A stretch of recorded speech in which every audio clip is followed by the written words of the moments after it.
Ayan, ito yung nilayout namin, oh. Yan lang. Yan lang yung pwesto ng CR na maliit. Kasi yung gagamit nito, medyo may edad na. Ilang panahon pa ulit. Kaya ganito lang kasimple. Dito lang yung bowl, oh. Ayan, wala kang barenahan yan. Kasi nakatatlong patong na. Babarenahan din sa kabila. Yan doon, barenahan mo dyan. Para mas matibay. Yan, yan.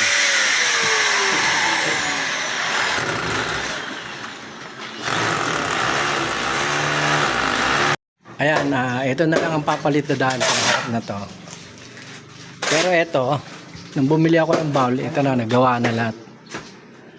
Lalagyan na lang ng bakal yung ibabaw. Papalitidahan lang to, tapos pasok na kami sa loob.